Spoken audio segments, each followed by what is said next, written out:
அதைத்தான் சொல்லுதேன். ஏழ மாட்டாதவனுக்கு ஏழு கொண்டாட்டியா 16 வயசுக்குள்ள நல்ல கல்விகளை கற்கணும். சரிதானே? மூகட்டா எத்தனை? மூகட்டா 24. 24 வயசுக்குள்ள பொண்ணை பார்த்து பையனை பார்த்து கல்யாணத்தை முடிச்சிடணும். முடிக்கணும். அதுக்கு மேல இருந்தோம்னா பொண்ணு கிடைக்காது. வயசாகி போச்சு. ஏற்கனவே இப்ப பொண்ணுக்கு தட்டுப்பாடா இருக்கு பாத்துக்கோங்க. தட்டுப்பாடுதான். நம்ம உள்ள காலத்துல எப்படி தெரியுமா வரும்? முன்னால எல்லாம் பொண்ணுக்கு நகையை போட்டு பணம் கொடுத்து பிள்ளைய கட்டி கொடுத்தாங்க. நம்ம மாப்பிள்ளைக்கு பொண்ணு வேணும்னா நகையை போட்டு பணத்தை கொடுத்து கூட்டிக்கிட்டு வர வேண்டியது. அதாவது இப்ப எதற்காக அப்படி இருக்கு தெரியுமா? எந்த பெண்கள் எந்த குழந்தையை எடுத்துக்கிட்டாலும் கல்வியை கற்க வேண்டும் என்று நினைக்கிறார்கள். ஒரு குழந்தைகளும் அதாவது எம்காம், பிகாம், என்ன எம்பிபிஎஸ் இப்படி எல்லாம் டிகிரி படிச்சிருக்கோம். இவர் என்ன இவாரு படிப்பு இல்லாம ரோட்ல சுத்திட்டாலே இவர் கட்டி கொடுப்பாங்களா? அதே மாதிரி ஆண்களும் அதே மாதிரி டிகிரி படிச்சா தான் கட்டி கொடுப்பாங்க.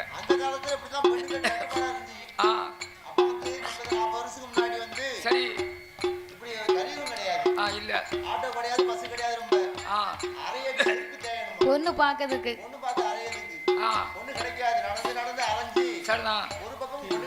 சரி ஆமையா. அதுக்கப்புறம் பெண்களை வந்து கொஞ்சம் பெருத்து போச்சு. சரி நிறைய பெண்கள் பெருத்து போச்சு. ஆமா இப்போ அதே மாதிரி பெண்ணு குறைஞ்சு போச்சு. அதனால மூகட்டா 24 வயசுக்குள்ள கல்யாணத்தை முடிக்கணும். 4 எட்டா எத்தனை? 32. 32 வயசுக்குள்ள குழந்தையை பெற்று எடுக்கணும். 5 எட்டா 40. 40 வயசுக்கு உள்ள நம்மளால எவ்வளவு வேலை பார்க்க முடியுமோ அந்த அளவுக்கு நல்லா உழைக்கணும், நல்லா சேர்த்து வைக்கணும்.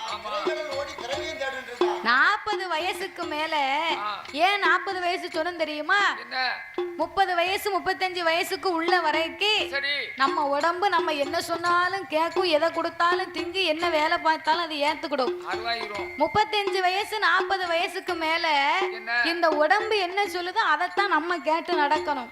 40 வயசு வரைக்கும் உழைக்கணும், நல்லா சாப்பிடணும், நல்லா சரக்கு அடிக்கணும்.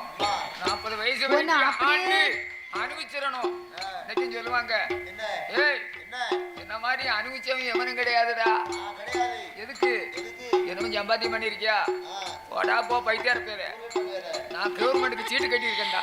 அதாவது நீ சொன்ன மாதிரி 40 வயசுக்குள்ள ஆண்டு அனுபவிச்சிடும் நினைச்சுக்க 40 வயசுல தெக்க போயிருவ. உங்களை மாதிரி 2 பேரும் விவரம் கட்டவங்க தான் சம்பாத்தியம் பண்ணி வைப்பாங்க. சம்பாத்தியம் பண்ணி வச்சு என்னையா என்ன செய்யணும் கேட்டேன். என்ன மாதிரி அனுபவிக்கணும். சரி அவர்கிட்ட என்ன தெரியுமா அனுபவிச்சு சேர்த்து வச்சிருக்காரு? வயத்துக்கு அல்சரு. சரிதானா? வயத்துக்கு அல்சர் சேர்த்து வச்சிருக்காரு. தெம்பா நிக்கிறதுக்கு ஒத்தையில நிக்க முடியாது. கூட ஒரு ஆள் வேணும். சுகர் இருக்கு, பிரஷர் இருக்கு, தூங்கணும்னு சொன்னா தூக்க மாத்திரை போடணும். இவ்வளவும் வச்சிருக்காரு. சொத்து சோமா சேர்த்து வச்சிருக்காரு.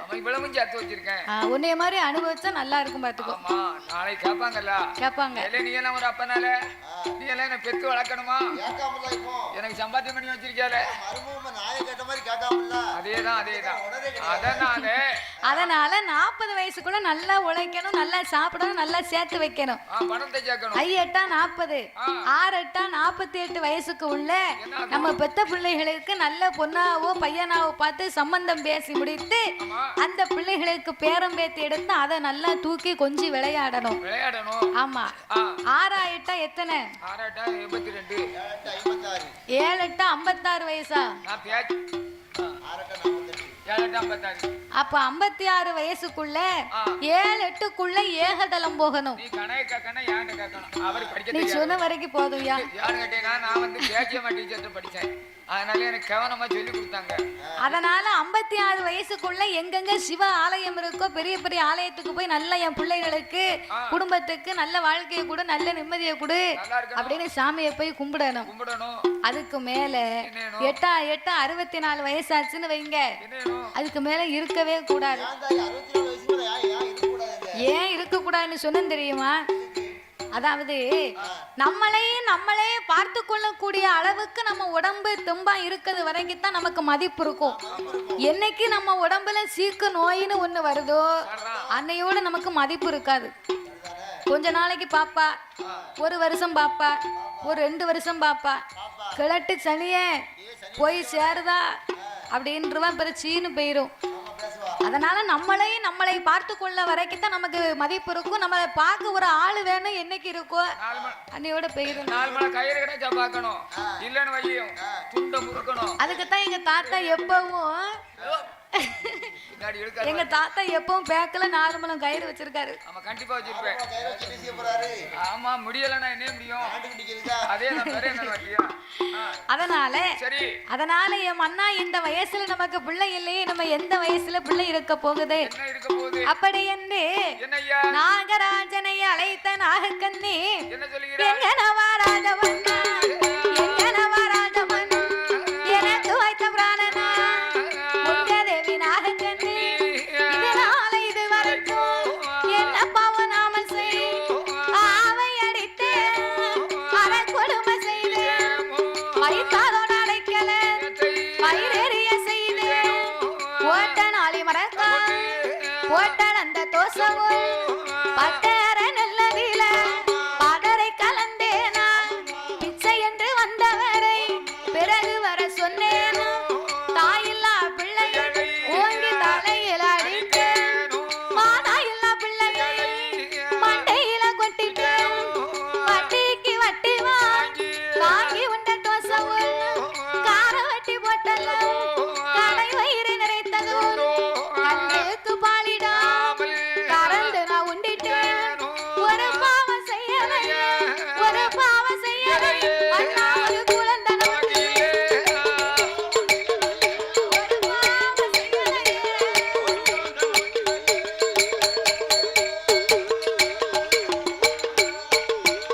அண்ணா ஒரு பாவம் செய்யலையே ஒரு குழந்தை நமக்கு இல்லை ஆணுக்கு ஆணும் இல்லை அடுக்கலைக்கு பெண்ணும் இல்லை ஏ மன்னா நாகராஜா ஆவை அடித்தேனா அறக்கொடுமை செய்தேனா என்னவோ நான் வைத்தாருடைய அடைக்கலத்தை பாவி நான் வயிறெறியே செய்து விட்டேனா ஓட்ட நாளை மரக்கால் கொண்டு யாருக்கும் போட்டு அளந்தனா நான் வட்டிக்கு வட்டி வாங்கி யாருக்கிட்டையும் வாங்கி தின்றுப்பனா கார வட்டி போட்டு என் கடை வயிறை நான் நிறைத்தது உண்டா மன்னவா பிச்சைக்கு வந்தவரை பிறகு வர சொன்னேனா நான் எந்த பாவமும் செய்யலையே பிறகு ஏன் எனக்கு குழந்தை இல்லை ஆணுக்கு ஆணும் இல்லை அடுக்கலைக்கு ஒரு பெண்ணும் இல்லை நமக்குன்னு ஒரு ஆம்பளை பிள்ளை இருந்தாம்னு வைங்களேன் அரண்மனையில என்ன வேலை இருந்தாலும் எத்தனை பேர் இருந்தாலும் அரண்மனைக்கு காவலா இருந்து பாப்பான் ஆமா ஆம்பளை பிள்ளை இருந்தா அரண்மனைக்கு காவலா இருப்பான் ஒரு பெண் குழந்தை இருந்தா என் அடுக்கலையில என்ன வேலை இருக்கோ அம்மாவுக்கு அடுத்து என்ன வேலை இருக்கோ அந்த பொட்ட புள்ள நின்னு வேலை பார்க்கும் இந்த அம்மா ஒரு சாப்பாடு போங்கன்னா அந்த புள்ள ஒரு குழம்பு வைக்கும் கூட்டு வைக்கும் இவ சோப்பு போட்டான்னு வையே அந்த புள்ள அலசி காய போட்டுருவா இந்த அம்மா ஒரு வீட்டுல வேற ஏதாவது வேலை பார்த்துக்கிட்டு இருந்தான்னா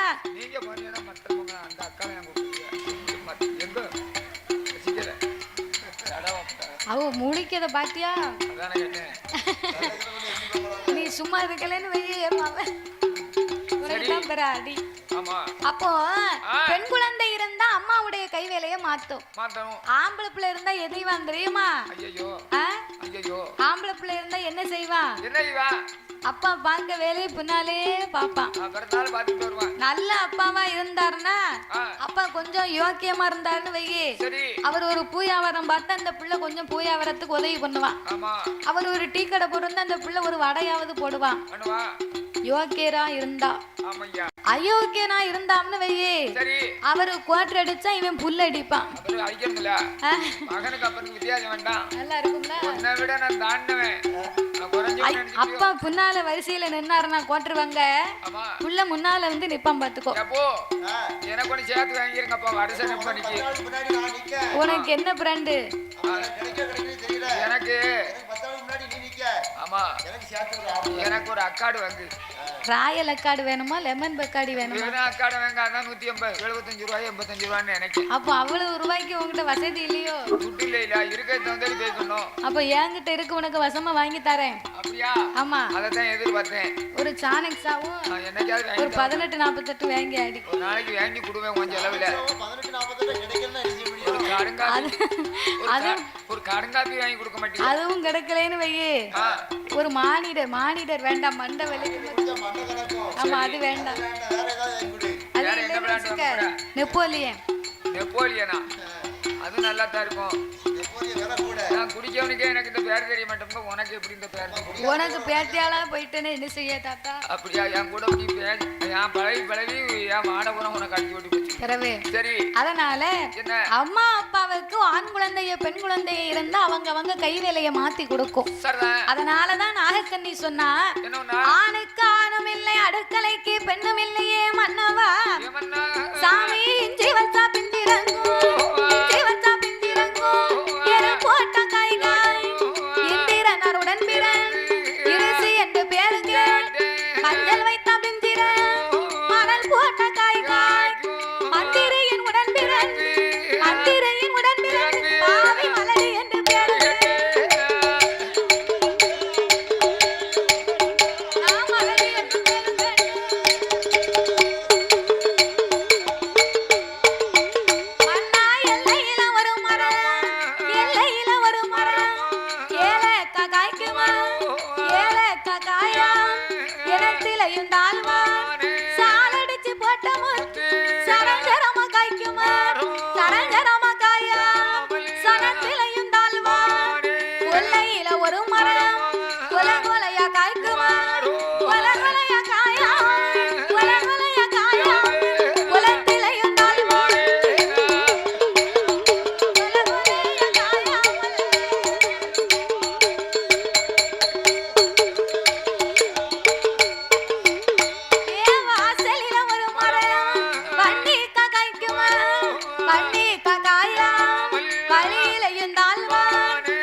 என்று கண்ணீரை வடிக்கிறான் நாகக்கண்ணி. கவலை கொண்டு அழுது புலம்பினான்.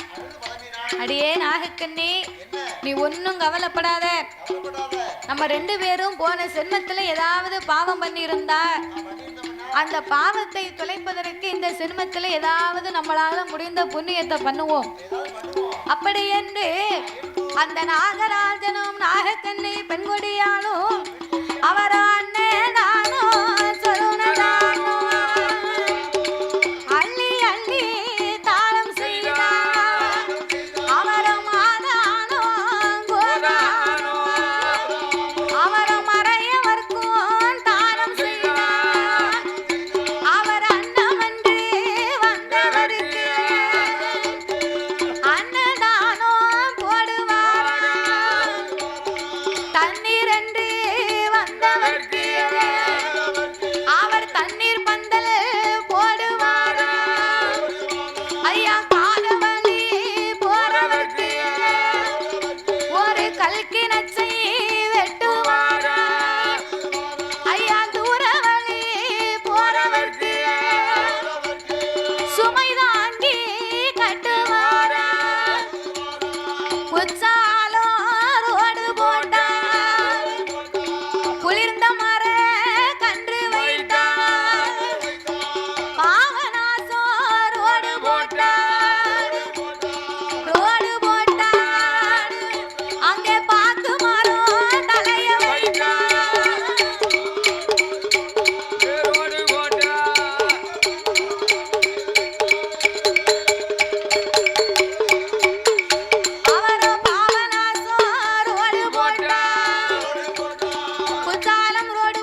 மரக்கன்றுகளை தலைய வைத்தார்கள். காசியில இருந்து கன்னியாகுமரி வரைக்கும் ஒரே ரோடு. அடே அப்பா, போகாத கோயில் இல்ல, கும்பிடாத சாமி இல்ல. கல்லை கண்ட இடங்கள் எல்லாம் கை தொழுது வணங்கினார்கள். கோவில் கண்ட இடங்கள் எல்லாம் கும்பிட்டு வணங்கினார்கள். அப்பமும் நாகக்கன்னிக்கும் நாகராஜனுக்கும் ஒரு குழந்தை இல்லை. ஒரு கருவேப்பிலை கிடைக்கல. கருவேப்பிலை வேணும்னா மரத்துக்கு தான் போகணும். அந்த கருவேப்பிலை இல்ல. இன்னைக்கும் கல்யாணம் முடிச்சு ஒரு 2-3 வருஷம் கழிச்சா இந்த வயத்துல கருவேப்பிலை இல்லையா? ஒரு அடி கூட வயத்துல படல. பாத்தியாமோ? சும்மா அப்படியே நடிக்காரு. ஒரு ஆக்ஷன் தான். அதானே. வயத்துல அடிச்சவனும் போகணும்னு நினைக்கும். ஏற்கனவே வெந்து போய் கிடக்கு. ஆமா, சரி பண்ணி. அதனால என் மன்னா, என் நாகராஜா, இனியும் நாமளுக்கு என்னைக்கு மன்னா குழந்தை இருக்க போகுது. நான் பெண்ணாக பிறக்கலாமா? பிள்ளை ஒன்று இல்லாம இந்த பூமியிலே வாழலாமா? மன்னா மங்கையாக நானும் பிறக்கலாமா? மதலை ஒன்று இல்லாம நாம் மாநிலத்திலே வாழலாமா? நான் இருந்தாலும் இழப்போயா, இறந்து போனா குற்றம் இல்லை. நாம் ஆண்டாலும் இழப்போமையா, வாழ்ந்தா இழப்போமையா. மலடி மாண்டு போனா குற்றம் இல்லை.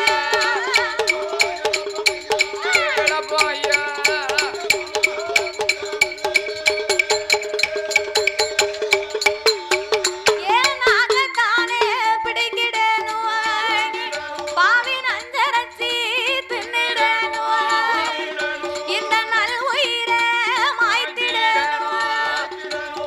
என் மன்னா, என் நாகராஜா, நான் பெண்ணா பிறக்கலாமா? இப்பூமியிலே வாழலாமா? மங்கையா பிறக்கலாமா? நான் மலடி என்று பேரெடுத்து மாநிலத்திலே வாழலாமா? நான் இருந்தால் இழப்போ, இருசி இறந்து போனாலும் குச்சம் இல்லை. நான் வாழ்ந்தா இழப்பம், மலடி மாண்டு போனாலும் குச்சம் இல்லையே மன்னா. என் நாக்க பிடுங்கிடணும், நான் அஞ்சரச்சு தின்னிடணும். நல் உயிரை நான் மாய்க்க போகிறேன் என்று நாகக்கண்ணி நாகராஜன் இடத்திலே அழுது முறையிட்டார். அப்பந்தான் நாகராஜன் சொன்னார், அடியே நாகக்கண்ணி, தீராத வினைக்கெல்லாம் தெய்வந்தான் துணைன்னு சொல்லுவாங்கம்மா. அதனால நம்ம மனிதர்களாக இருந்து கொண்டு அழுது புலம்புவதில் எந்த புண்ணியமும் இல்லை. நமக்கு ஒரு கஷ்டம் வருதுன்னு வைங்களேன், கடவுளை போய் நம்ம கையெடுத்து வணங்கணும். அதை விட்டுட்டு மனுஷங்க கிட்ட போய் எனக்கு அதை தீர்த்து வச்சிருமா, இதை தீர்த்து வச்சிருமா அப்படியே நம்ம கஷ்டத்தை கவலையே போய் சொல்லக்கூடாது. அப்படி சொன்னோம்னு வைங்க, கேட்கறது வரைக்கும் கேட்பான். கண்டா காமாட்சிம்பான், காங்கலைனா மீனாட்சின்றுவான். சொன்னதுக்கு பிறகு இவனுக்கு வேணும், இதுக்கு தானே காத்துக்கிட்டு இருந்தேன், இவனுக்கு இது வேணும், இதுக்கு மேலே வேணும் அப்படின்னு சொல்லுவாங்க. அதனால நம்ம கஷ்டத்தை எல்லாம் கடவுளாரிடத்திலே சென்று நாமல் அழுது முறையிடுவோம் என்று நாகராஜனும் நாகக்கண்ணியும் இரு பேர்களுமே தவம் இருக்க வருகிறார்கள். அவர் எப்படி தவம் இருக்க வருகிறார் தெரியுமா? வெள்ளி சவா தலை மூலிகை, வெள்ளி சவா தலை மூலிகை, வெள்ளி சவா தலை மூலிகை, அங்க விரதம் அது இருந்து வார, அங்க விரதம் அது இருந்து வார.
நாட்டி தவ பொருட்களை எடுத்து வைத்து அவன் தவம் செய்வதற்கு இப்படி செய்வார்கள். கடைசியா ஏன் கோழி முட்டை வச்சாங்க? ஆம்லேட் போட. நீ உனக்கு ஆப்படிக்கவே நீ ஆம்லேட் போடணும் தானே உனக்கு ஆசை இருக்கும். ஆம்லேட்டுக்கு வரலன்னு சொன்னா ஒரு புல் பாயில் போட வேண்டியதானே. புல் பாயில பொண்டாட்டி போட்டு கொடுப்பா. இல்லனா கோழி முட்டை ஏன் வைக்காங்க தெரியுமா ஐயா? எனக்கு தான் தெரியும். கடவுளை கும்பிடுறவங்க பக்தி உள்ளவங்க கிட்ட கேட்டா தெரியும். அப்படியா? இதே மாதிரி திணி பண்டாரத்திட்ட கேட்டா அப்புறம் என்ன சொல்ற? புரோட்டா கடையில போய் 3 புரோட்டா போடும் அப்படின்னு சொன்னா அவங்க என்ன வாங்க தெரியுமா? வேற என்ன வேணுமா? வேற என்ன வேணுமா? உடனே நமக்கு ஆசை வந்துரும் பாத்துக்கோங்க. கூட சொல்ல மாட்டாங்க. வேற என்ன வேணுமா? வேற என்ன வேணுமான்னு காட்டிக்கிட்டே இருப்பாங்க. நான் சொல்லுவேன் மூஞ்சி செனப்பா. ஏன் செனக்காரு? 3 ரொட்டினா 30 ரூபா ஆச்சு. ஒரு ஆம்லேட் போட்டா 20 ரூபா ஆச்சு. 50 ரூபாய் கணக்கா வாங்கலாம்னு நான் வேதனையை பொறுக்க முடியாம ஒரு ஆம்லேட் போடுவீங்க. 6 ரூபா முட்டை வாங்கி 20 ரூபாய்க்கு உனக்கு ஆப் ஆயில். ஆமா ஆம்லேட் போடும்னு சொல்லுவேன். அப்படி சாப்பிட்டா கொஞ்சம் சந்தோஷப்படுவாங்க. உங்க மாதிரி வெறும் ரொட்டியை சாப்பிட்டு வந்தேன் என்ன வாங்க. இதெல்லாம் 5 ரூபாய் 3 ரூபாய் இருக்கு. சரி சரி தாத்தா உங்க சாப்பாடு பிரச்சனை பிறகு பேசுவோம். தவம் இருக்கும் போது கோழி முட்டை ஏன் வச்சாங்க? இப்ப அதான் கொஸ்டின். எனக்கு வந்து விவரம் தெரிஞ்சதை நான் சொல்லிட்டேன். நீ சொல்லு வேணாம். கோழி முட்டை ஏன் வைக்கிறார்கள் தெரியுமா? எதுக்கு? சிவனை எண்ணி ஆண்டவனை எண்ணி நம்ம நிறைவேறக்கூடிய ஆசையாகப்பட்டது நமக்கு கிடைக்கணும்னு சொல்லி நம்ம ஆண்டவனை எண்ணி தவம் இருக்கிறோமே, அந்த தவமாகப்பட்டது புனிதமாகணும் பலிதமாகணும் சிவனிடத்துல போய் சேரணுமானா அதில் கரு இருந்தா தான் உரு ஏறுமா. ஓஹோ அப்படியா? அதுக்குத்தான் கோழி முட்டை வைக்காங்க. நீ முதல்ல சொன்ன உங்ககிட்ட போய் கேட்டேன் பாத்தியா? அப்ப கோழி முட்டை வைத்து அதற்கு மேல் ஒரு குண்டு ஊசியை நாட்டினார். சரி கோழி முட்டையை விடு, இன்னொரு கேட்க அதையாவது கரெக்டா சொல்லு. நீ சொல்லு நான் சொல்லுவேன். கோழி முட்டைக்கு மேல குண்டு ஊசி எப்படி நிக்கும்? இதா தெரியாது. நல்ல பசையை போட்டு நட்டுக்கு அப்படி ஒட்டி வச்சிட வேண்டியது. என்னத்தையாவது பசையை போட்டு ஒட்டிட்டா நிக்கும். பரவாயில்ல இதுக்கு உங்ககிட்ட பேசிக்கிறதுன்னு அதுக்கு ஒரு அரை மணி நேரம் ஒரு ஞானம் வேணும். வேணும் ஞானம் இருந்தா தான் சொல்ல முடியும். உடம்பு பூரா சூனிய வேற ஒண்ணு கிடையாது. கோழி முட்டைக்கு மேல குண்டு ஊசி எப்படி நிக்கினா ஓம் நமச்சிவாயம் என்ற நாமத்தை சொல்லி வைத்தார்களாம். அந்த ஊசி அப்படியே நின்றதா. சத்தியால நிக்கணும். அதான் சிவாயம் என்று சொன்னவர்களுக்கு ஒருபோது அபாயம் என்பது கிடையாதா. அபாயம் கிடையாதுல. நம்பினோர் கெடுவதில்லை.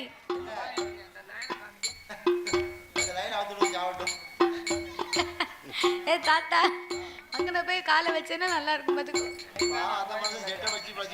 அவர் குடிய கெடுக்க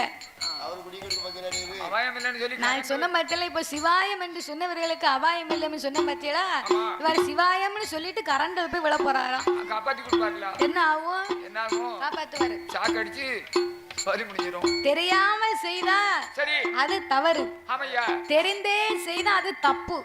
அதனால கடல் உன்னைய காப்பாத்த மாட்டார். பிடிவாதத்துக்கு மருந்து இல்ல. அதனால நாகராஜனும் நாகக்கண்ணியும் கோழி முட்டைக்கு மேல் ஒரு குண்டு ஊசியை நாட்டி ஊசி உனையின் மேல் நாகராஜனும் நாகக்கண்ணியும் தன்னுடைய நாவை ஊன்றிக் கொண்டு ஆகாய மார்க்கமாக வாளை நிறுத்திக் கொண்டு 6 வருடமாகவே தவம் இருந்தார்கள். அவர் உண்ணவில்லை உறங்கவில்லை உடையவனை மறக்கவில்லை. அன்னம் தன்னை அருந்தாமல் ஆண்டவன் திருப்புகளை மறக்காமல் அரகரா சிவ சிவா அண்ணாமலை நாதா என் ஒன்னாமலை பாதகா அநாதை ரட்சக ஆபத்துக்குடையோனே ஈசா இறைவா வென்று இறைவனின் நாமங்களை உச்சரித்தார். 12 வருடமாகியும் பகவான் சிவபெருமான் வரவே இல்லை. ஆண்டவன் வராமல் இருக்க 2 பேரும் கடவுளை நினைத்து கவி பாட ஆரம்பித்தார்கள். ஆண்டவனே பகவானே சம்போ சங்கரா, ஆண்டவனே பகவானே சம்போ சிவ சம்போ சங்கரா, அடி ஆசையும் தவத்தை பாரு இந்த அடி ஆசையும் தவத்தை பாரு.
அப்ப பார்த்தார் ஆண்டவனாகிய பகவான் என்ன செய்கிறார்? இந்த கைலாசம் நடுங்கும் அளவுக்கு தவம் இருப்பது யாரு யாரா இருக்கும் என்று நாகராஜன் நாகக்கண்ணை தவத்தை கண்டார். கண்டார். கண்டும் காணாதவரை போல ஆமையா கலி உலகமெல்லாமும் ஆண்டவே படி இழக்க பயணமாகி வருகிறார். அமர்கின்றார். அன்னைக்கு பார்க்க பார்வதிக்கு ஒரு ஆசை. என்ன ஆசை?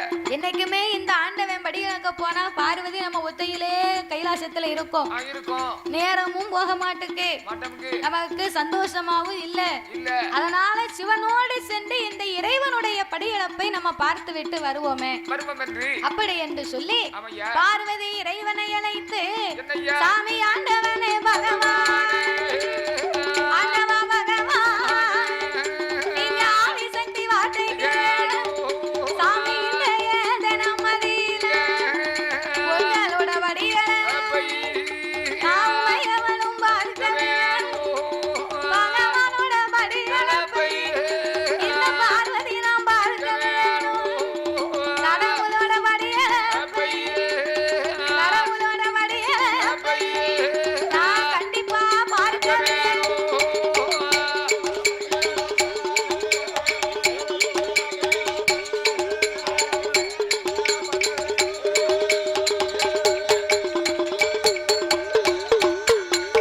அப்ப பார்வதியும் சொன்ன போது பகவானும் ஏது சொல்வார்.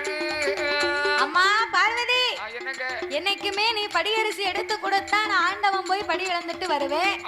திடீர்னு இன்னைக்கு என் கூட வாரம்னு சொன்னா என்ன அர்த்தம்? இறைவா நேரம் போகல எனக்கு கைலாசத்துல ஒத்தையில இருக்கிறதுக்கு ஒரு மாதிரி இருக்கு. அதனால நானும் உங்க கூட இன்னைக்கு வாரேன். பார்வதி என்னோடு வரணுமானா உன்னை அழைத்து கொண்டு போவதனால எனக்கு ஒண்ணும் இல்ல. ஆனாலும் உலகத்தை ஒரு விதமாக படைத்தேன். உலக மக்களை எல்லாம் நான் பலவிதமாக படைத்திருக்கிறேன் அம்மா. பலவிதம் என்றால் ஒருவருக்கு கூனாக இருக்கும், இன்னும் ஒருவருக்கு குருடாக இருக்கும். கூன், குருடு, செவிடு, பேடு, நொண்டி, மூக்கரை. குழந்தை உள்ளவர் இருப்பார், குழந்தை இல்லாதவரும் இருப்பார். ஒருவர் மாளிகையில் இருப்பார், இன்னும் ஒருவர் மண் குடிசையில் இருப்பார். எல்லாம் பெண்ணா பிறந்தவா, ஏழை மனம் கொண்டவா, சக்தியினுடைய மனதோ இரக்க குணமுடையதம்மா. என் கூட வந்தா அதையெல்லாம் உன்னால் பார்த்து விட்டு வர முடியாது. என்ன படியிழக்க விட மாட்டேன். உனக்கு பதில் சொல்லத்தான் எனக்கு நேரமே இருக்கும் பாத்துக்கோ. அவருக்கு என்ன ஆச்சு, இவருக்கு என்ன ஆச்சு அப்படின்னு நீ சும்மா இருக்க மாட்ட. நீ கைலாசத்துல இரு, நான் ஆண்டவன் போயிட்டு வரேன் அப்படின்னு சொன்ன உடனே அப்ப பார்வதி சொன்னா உங்க கூட வரும்போது நான் பேசிக்கொண்டு வருவதா உங்களுக்கு ஒரு பெரிய கஷ்டம் அப்படின்னா நான் படியிழந்து முடிக்க வரைக்கும் நான் எந்த பேசுமே பேச மாட்டேன். அப்படியா? அப்படின்னா பார்வதி நீ எனக்கு ஒரு சத்தியம் பண்ணி கொடுத்தா என் கூட உன்னை அழைத்து கொண்டு போறேன். உங்க அண்ணன் இருக்காரு பாரு, கோபால கண்ணன். கண்ணன் மீது சத்தியமா படியிழந்து முடிக்க வரைக்கும் வாயை திறக்க மாட்டேன், மறுவார்த்தை பேச மாட்டேன் அப்படின்னு ஒரு வார்த்தை சொல்லு, உடனே உன்னை அழைத்து கொண்டு போறேன். இது அப்பளே சொல்லி இருந்தா நம்ம இதுக்குள்ளேயும் போயிட்டு வந்திருக்கலாம். எங்க அண்ணன் கோபால கண்ணன் மேல சத்தியமா நான் படியிழந்து முடிக்க வரைக்கும் வாயை திறக்க மாட்டேன், மறுவார்த்தை பேச மாட்டேன் ஆண்டவா அப்படின்னு ஆணையிட்டு கொடுத்து வாப்பு விட்டு சட்டத்தை வாங்கி பகவானும் பார்வதா தேவியும் பார் உலகம் எல்லாம் படியிழக்க வருகிறார்கள். நாளை நல்ல தினையை கொண்டு வருவாரா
நேரத்துல ரொம்ப தூரம் நடந்து போனதுனால என் அண்ணாச்சி சேரு கீழே விழ போகுது.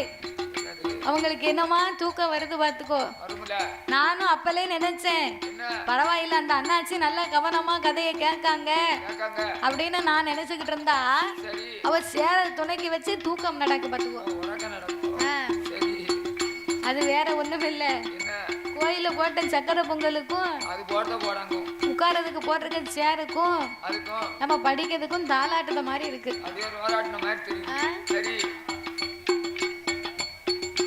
அதனால அப்ப இந்த ஆண்டவனும் பார்வதியும் அகில உலகம் எல்லாமும் அமதளந்து முடிக்க பார்வதிக்கு நடந்து வந்த களைப்பு.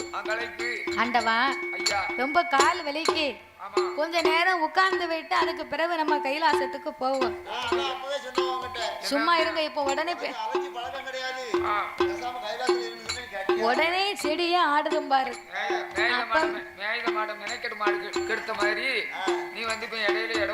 கால் வலிச்சா இப்ப சொல்லத்தானே செய்வேன்.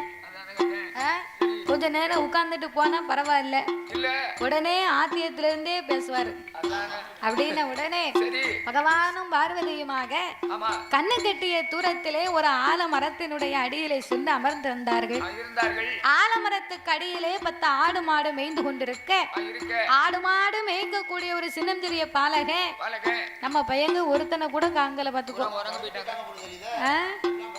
2 பேரும் உட்கார்ந்து துணி துவைச்சுக்கிட்டு இருந்தா அவளையும் காங்கல. காயப்பட போயிட்டாளா? அப்படியா? அப்போ 10 வயசு இருக்கக்கூடிய பாலக மரத்துக்கு மேல ஏறி முனிக்கொப்புல உட்கார்ந்து அடிக்கொப்பை வெட்டி கொண்டு இருக்கிறான். அப்ப முனிக்கொப்புல உட்கார்ந்து அடிக்கொப்பை வெட்டினா என்ன ஆகும்? கொப்பு கீழே வரும்போது அவனும் கீழே வந்துருவான். ஆமா, அதேதான் பாருங்க. மேல ஏறும்போது சங்கடப்பட்டியா இருந்தா கீழே வரும்போது சுழிவா வந்துருவோம். ஆமா, அதாவது சுருக்கமா வந்துடலாம்னு சொல்லி அதாவது முனக்கொப்பையில இருந்து அடிக்கொப்பை வெட்டினான். அப்ப இவன் முனிக்கொப்பல உட்கார்ந்து அடிக்கொப்பை வெட்டுவதை பார்த்த உடனே பார்வதி பதறி போனா. பெத்த மனசு தாங்குமா ஐயா? ஆண்டவா பரம்பொருளே, அதுவும் பாருங்க, அறியாத பிள்ளை தெரியாத பாலக முனிக்கொப்பிலே உட்கார்ந்து அடிக்கொப்பை வெட்டி கொண்டிருக்கிற ஐயா, இங்க போய் பிள்ளைக்கு உயிரை கொடுத்து காப்பாத்தி கொண்டு வாங்க. பார்வதி என் கூட வரும்போது இதுக்கு தானடி நான் சொன்னேன் எதுவும் பேசாதுன்னு. படியிழந்து முடிக்க வரைக்கும் தானையா நான் பேச மாட்டேன்னு சொன்னேன். உமக்கு கொஞ்சமாவது ஒரு நியாயம் இருக்கா? சரி பார்வதி, இப்போ என்ன செய்யணும்? அந்த பிள்ளைய காப்பாத்துங்க, நான் உங்க கூட வாரேன்னா. அப்ப சிவன் யோசித்து பார்த்தார், இதுவரைக்கும் நம்ம வந்திருக்கோம் போயிருக்கோம், இந்த ஆலமரமும் இல்லை இந்த பையனும் இல்லையே, இந்த இடத்துல இப்படி ஒரு சூழ்ச்சி நடக்குனா இது என்னவாக இருக்கும் அப்படின்னு சிவன் தன்னுடைய ஞான திருஷ்டியினால் பார்க்க, இது யாருடைய வேலை? பார்வதி சத்தியம் பண்ணி கொடுத்தாலே பரந்தாமன் கோபால கண்ணன், அவதான் சத்தியத்தை பரிசோதிக்கத்தான் கண்ணபுரா இப்படி ஒரு சூழ்ச்சியை ஏற்பாடு பண்ணிருக்கார். இதை அறிந்த சிவபெருமான் காப்பாற்ற முடியாதென்றார். பார்வதி காப்பாத்தியே தீரணும் நிக்க. அதான் அறியும் சிவனும் ஒண்ணு, அதை அறியாதவை வாயில மண்ணு இருக்கான். சிவனை பத்தி அரியை பத்தி சிவனுக்குத்தான் தெரியும், சிவனை பத்தி அரிக்குத்தான் தெரியும். அவங்க 2 பேருக்கு இடையில வேற என்ன நடந்தாலும் யாருக்கும் தெரியாது பாத்துக்கோ. ஏனென்றா இந்த பார்வதிக்கு பகவான் சொன்னால்தான் கண்ணனுடைய வேலைன்னு தெரியும். இப்ப எவ்வளவுதான் சொன்னாலும் இவன் நம்ம பேச்ச கேட்க மாட்டான். அதனால அம்மா ஏ பார்வதி, நான் பிள்ளைய காப்பாத்துவேன். ஆனா ஒண்ணு, அவன் எப்படியும் மரத்துல இருந்து இப்ப கீழே விழத்தான் போறான். அவன் கீழே விழும் போது என்ன பத்தா அம்மான்னு சொன்னா நீ போய் பார்வதி காப்பாத்து, என்ன பத்தா அப்பான்னு சொன்னா நான் ஆண்டவன் போய் காப்பாத்துவேன். நான் காப்பி ஆத்தினா சீனி போடாம இன்னைக்கும் தாத்தா என் கை பக்குவம் அப்படி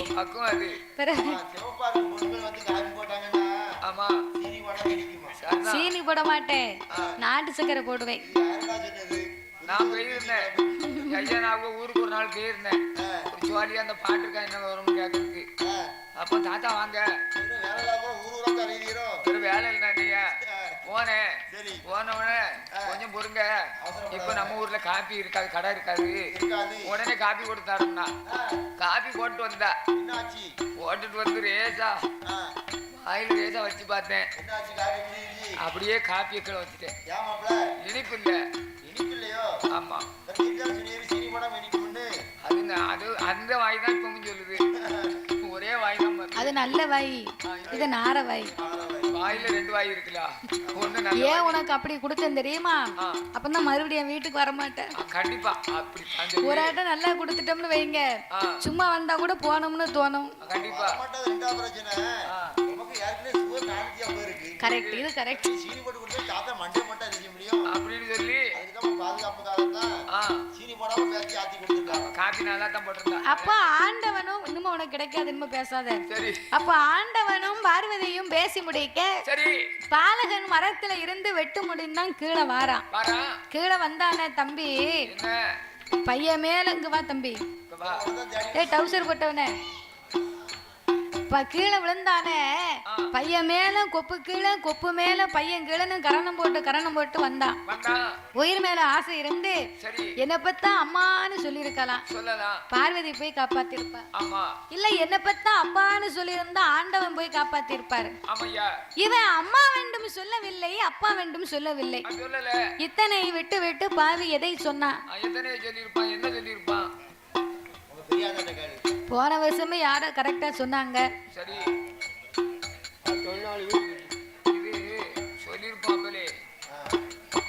நீங்க கரெக்டா சொன்னா தாத்தா 200 ரூபாய் தருவாரு.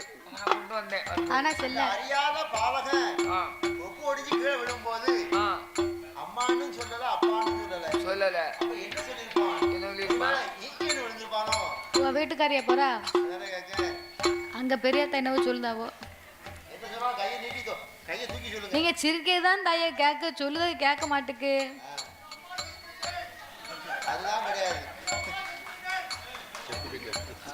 நீங்க சொன்னது சரிதான். அம்மா நான் செத்தேம்னு விழுந்தேம்னு அந்த அண்ணா சொல்றாங்க.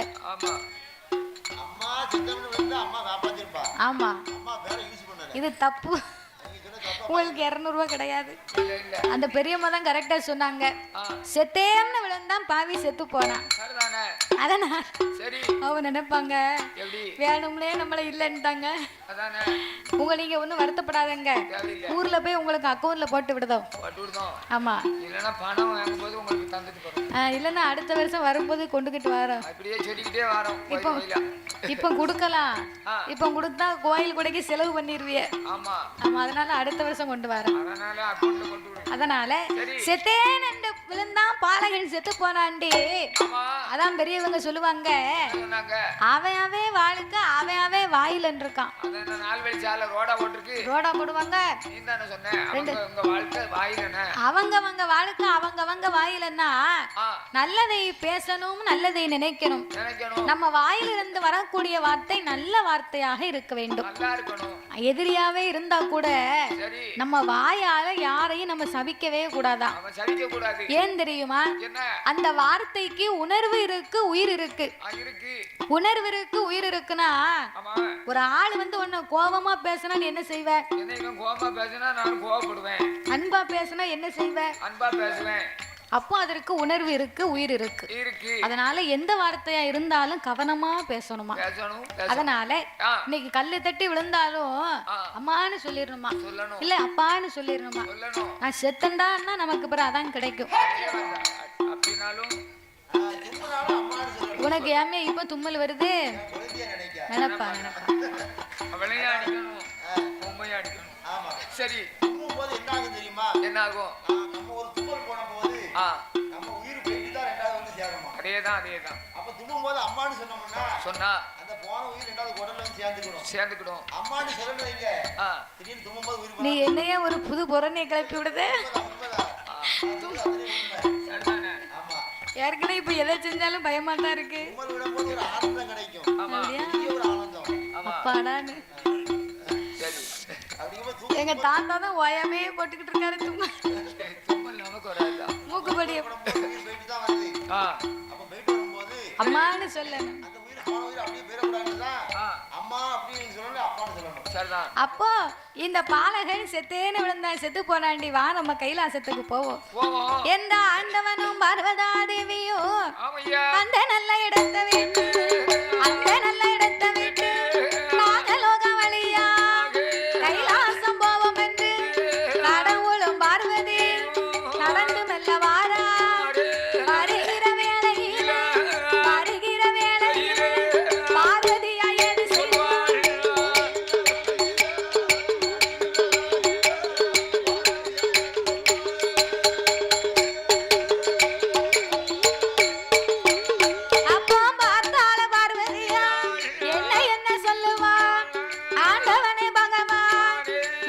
நாகராஜனாக கண்ணி தவம் இருக்கும் விவரமே தானறிய வேணுமே பார்வதியும் கேட்ட போது பகவான் ஏது சொல்வார் ஏழு அம்மா பார்வதி அம்மா ஏ பார்வதி நாகராஜனுக்கும் நாகக்கண்ணிக்கும் 12 வருடமா ஒரு குழந்தை இல்லை அம்மா. அதனால பகவானாகப்பட்ட என்னை நினைத்து 2 பேரும் தவம் இருக்கிறாங்க அப்படின்னு சொன்ன உடனே அப்ப பார்வதி நினைக்கா ஒரு பிள்ளை வரத்துக்கா 2 பேரும் இப்படி ஒரு பாரத்தவம் இருக்கணும். பிள்ளை வரத்துக்காக தவம் இருந்தா நீங்க இப்பமே குழந்தை பாக்கியத்தை கொடுத்தா என்ன பார்வதி? நீ நினைப்பதை போல பிள்ளை வரம்னா சாதாரணமா கொடுக்க முடியாது. அவங்க போன ஜென்ம பாவ புண்ணிய கணக்க பார்த்தாதான் குழந்தை பாக்கியம் கொடுக்கலாமா வேண்டாமான்னு என்னால முடிவு பண்ண முடியும். என்ன கத்தரிக்காவா காய்க்கில வாங்கி கொடுக்க? அதனால அவங்க போன ஜென்ம பாவ புண்ணிய கணக்க பார்க்கணும்னு சொன்ன உடனே கணக்க பார்க்கணும்னா எங்க போகணும்? பாவ புண்ணிய கணக்கியா? அப்படியா? பாவ புண்ணிய கணக்கு பார்க்கணும்னா கைலாசத்திலே கணக்க புள்ள சீராக எழுதக்கூடியவர் சித்திரபுத்திர நயினார். அவர்கிட்டதான் நம்ம கணக்கு பூரா எழுதி வச்சுக்கிட்டு இருக்காரு. உன் கணக்கு அங்கதான் இருக்கு, என் கணக்கும் அங்கதான் இருக்கு, குடத்துக்கார கணக்கு அங்கதான் இருக்கு, நம்ம எல்லாரு கணக்கும் அங்கதான் இருக்கு. எங்க இருக்கு? சரி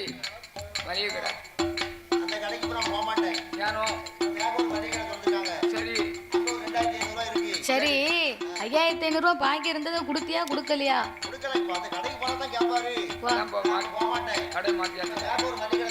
அவன் குடிய கெடுக்க சரி நல்லா இருப்ப பாத்துக்க உன் குடும்பத்தோட. கிழக்க திருச்செந்தூர் பக்கத்துல இருந்தாரு. இப்படியே வருஷம் பூரா காலி பண்ணி இப்போ திருநெல்வேலிக்கு வடக்க தாளையத்துல வந்து இருக்காரு. நீ இப்ப அட்ரஸ் சொல்லிட்ட பத்தியா? பாக்கி வச்சவன் பூரா அவனை தேடி வருவான்.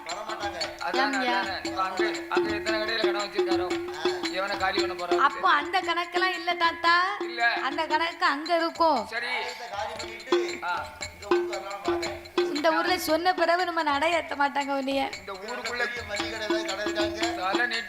வரிசையா கடை தான் இருக்கு பாத்துக்கோ. கடை இருக்கு, ஆனா நீ கடையில போய் சரக்கு வாங்க முடியாது.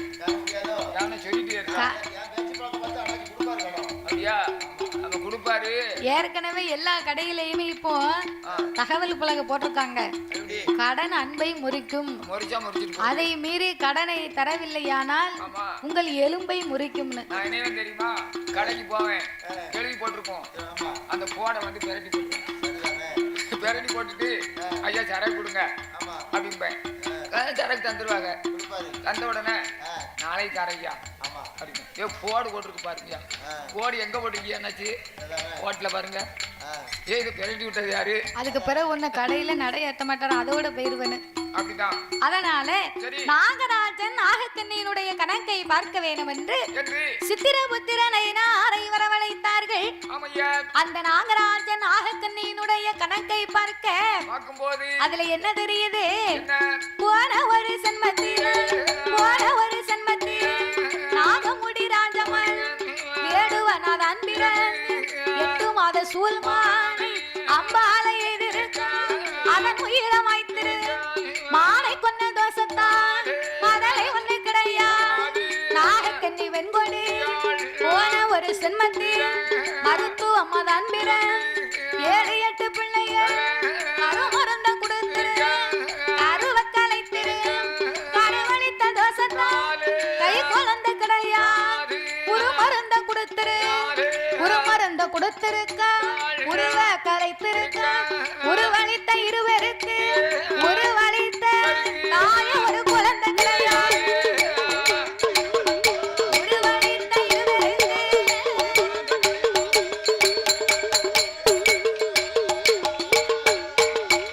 அங்கே ஆண்டவனும் சொன்ன போல் அதை கேட்ட பார்வதி, ஏய் பார்வதி, இந்த நாகராஜன் போன சென்மத்திலே காட்டிலே வேடுவனாக பிறந்து சூல் மானையே அம்பாள் வாள் எய்து கொன்று விட்டான். சரி அவர்தான் போயிட்டாரு. இவன் நாகக்கண்ணியை பார்த்தா மருத்துவமா பிறந்து 7-8 பிள்ளைக்கு கரு மருந்தை கொடுத்து கருவையே கலைத்து விட்டாள். ஒரு மருந்தை கொடுத்து உருவையே கலைத்து விட்டாளடி. அதனால இதற்கு மேல என்னால் குழந்தை கொடுக்க முடியாது என்று ஆண்டவன் சிவபெருமான் சொல்ல, அப்ப பார்வதி சொன்னா, சாமி என்னை போல பெண்ணல்ல, என்னை போல பெண்ணல்ல, பெண்ணுக்கு மனமிரன் பிள்ளை வரம் கொடுக்க வேணும், மந்தைக்கு மனமிரன் மகளை வரம் கொடுக்க வேணும், கண்ணிக்கு மனமிறங்கி மனமிரங்கி.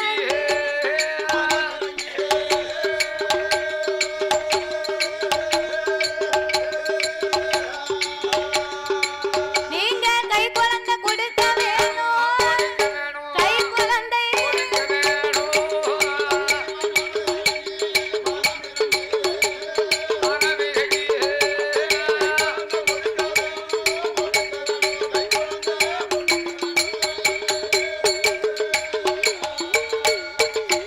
அங்கே பார்வதியும் சொன்ன போது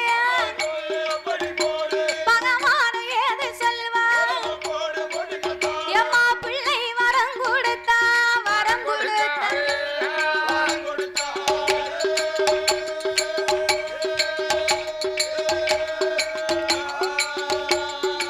நமக்கு பிழை மோசம் வந்து சேரும், பிழை மோசம்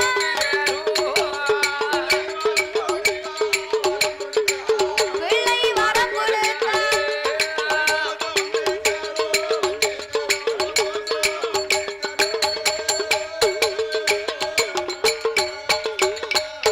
பிள்ளை வரம் கொடுத்தா பிழை மோசம் வந்துச்சு, மடலை வரம் கொடுத்தா நமக்கு மறக்கவலை வந்துச்சு, குழந்தை வரம் கொடு பொருங்கவலை வந்துச்சு. அம்மா ஏ பார்வதா தேவியே, பாவம் செய்தவருக்கு நாம பிள்ளை கொடுத்தா பிழை மோசம் வந்து சேருண்டி, என்னால முடியாதென்று இறைவனார் சொன்ன போது, அப்ப பார்வதா தேவி சொன்னா, ஆண்டவா புறம்பொருளே, பெண்ணுக்கு மனம் இறங்கி நீங்க பிள்ளை வரம் கொடுக்க வேண்டும், மங்கைக்கு மனம் இறங்கி நீங்க மதலை வரம் கொடுக்க வேண்டும். சாமி கல்லாய உம்மனது, கல்லாய உம்மனது, கடுகளவு இரங்கலை, இரும்பாய உம்மனது, எல்லளவு இரங்கலை நீங்க இப்ப கொடுக்க வேண்டும், கடவுள் நீங்க கொடுக்க வேண்டும். சாமி கண்டிப்பாக நான் கொடுப்பேன்.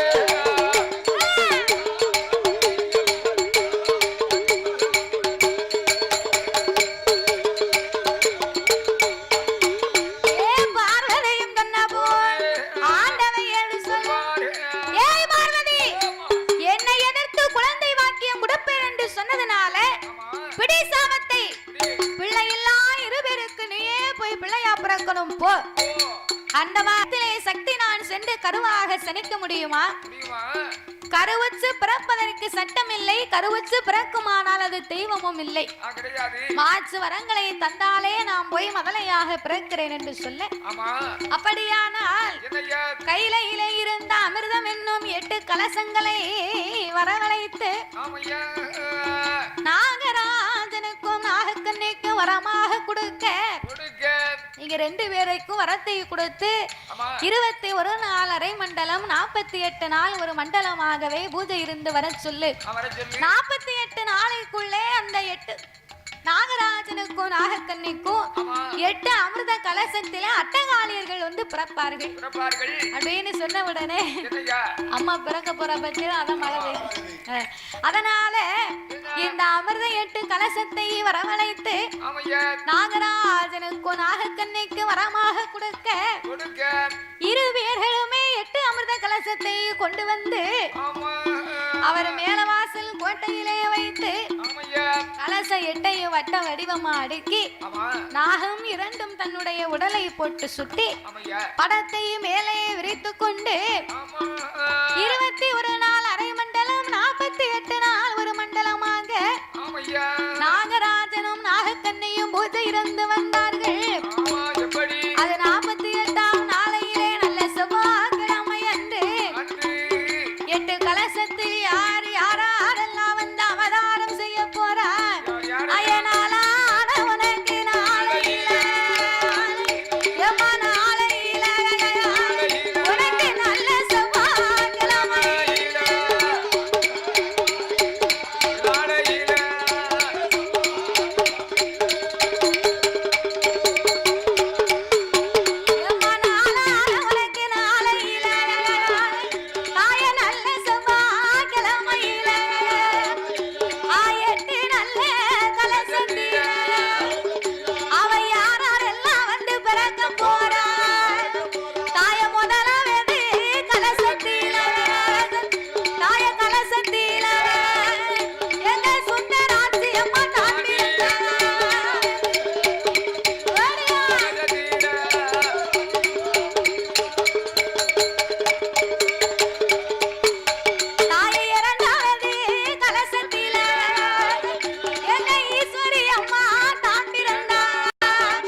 குடி மாரியம்மா இந்த உலகம் எல்லாம் ஒன்பு கேளா அம்மா நீ ஆத்திரையும் நலமுழுகிய அவள் ஆரணியா பட்டுடுத்திய அவள் அக்கினிய கையிலெடுத்திய எம்மா கையிலெடுத்திய இப்ப ஆடி வாரா மாரியம்மா ஓடியா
அங்க ஒரு குறையும் வந்திடாது.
அட்டகாலி 8 பேராகவே அவதரித்த நேரத்தில் நாகராஜனுக்கும் நாகக்கண்ணிக்கும் மனசுக்குள்ளே ரொம்ப மட்டில்லாத மகிழ்ச்சி. அப்ப குழந்தைகள் 8 பேருக்கும் கொம்பு தேனை கொடுத்து சிறப்பாகவே வளர்த்து வரும்போது குழந்தைகள் 2 பேர்களுக்குமே கொம்பு தேனை கொண்டு வந்து சிறப்பாகவே வளர்த்து வருகிறார்கள். அப்படியாகவே வளர்த்து கொண்டு வருகின்ற போது பார்வதி பகவானிடத்திலே வந்து என்னை போல் அழகு பெண்ணை பார்த்தீர்களான்னு ஒரு வார்த்தையை கேட்டபோது சிவபெருமான் இவளுக்கு ஆணவம் வரக்கூடாது என்று உன்னை விடவும் உன் தங்கைமாரே ரொம்ப பேர் அழகினார். இதற்காகவே சிவபெருமானினை பார்க்க கூடாது என்று என் பெருமானை வரவழைத்த பார்வதி 8 பேரையும் ஏமாற்றி கைலாசம் எடுத்து வந்து சிவனுக்கு தெரியாமல் வளர்க்க வேணுமே என்று சந்தனமாம் சோலையிலே சந்தன மகாமுனிவர் இடத்திலே கொண்டு போய் ஒப்படைத்தார். அம்மாளுக்கு 16 வயதாச்சு. பக்குவதை பெண்ணான உடனே அம்மா அப்பாவை யார் என்று கேட்டார். சந்தன மாமுனிவரோ எனக்கு தெரியாதென்று சொல்ல சிவபெருமானை எண்ணி அம்மா 8 பேரும் சுந்தராட்சி, பத்ரகாளி, மாரியம்மா, காளியம்மா, முப்புடாதி, முத்தாரம்மா, காந்தாரி, கனகதுர்க்கை 8 பேருமே யாகத்தை வளர்க்க ஆரம்பித்தார்கள். யாகவக்கை சிவனுக்கு தாங்க முடியவில்லை.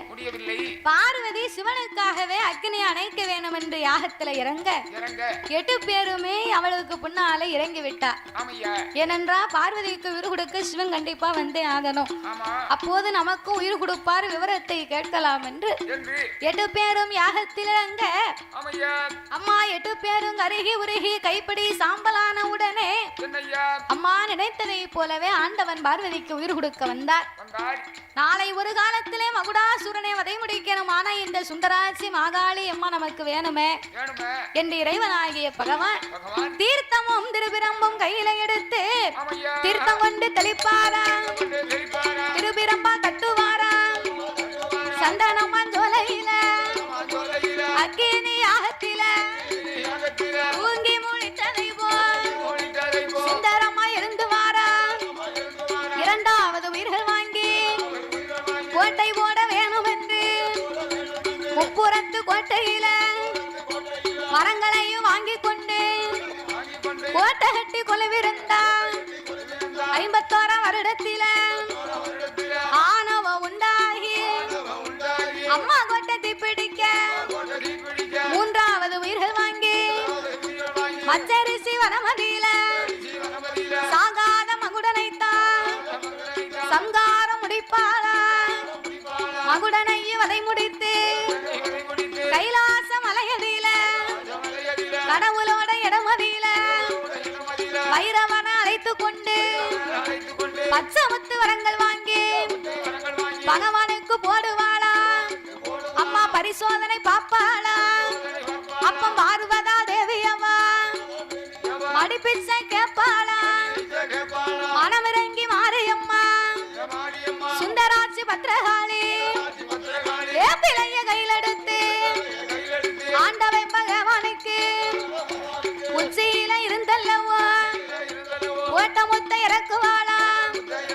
போட்ட முத்தை இறக்க போறா நீங்க போடுங்கம்மா ஒரு குலவ ஏன் உச்சியில போட்ட முத்தை ஏன் உச்சி மகாளி இறக்குவாளா அவ முகத்தில போட்ட முத்தை எங்க முத்தாரம்மா இறக்குவாளா அவ கண்டத்தில போட்ட முத்தை காண்டாரி இறக்குவாளா மாரதியில போட்ட முத்தை எங்க மாரியம்மா இறக்குவாளா அவ கையவில போட்ட முத்தை கருமாறி இறக்குவாளா வயத்தில போட்ட முத்தை வடகுத்தியா இறக்குவாளா அவ அறையில போட்ட முத்தை அழகுராட்சி இறக்குவாளா அவ தொடையில போட்ட முத்தை உச்சி மகாளி இறக்குவாளா அவ முட்டலில போட்ட முத்தை அவ முப்பிடாதி இறக்குவாளா பாதத்தில போட்ட முத்தை பத்திரகாளி இறக்குவாளா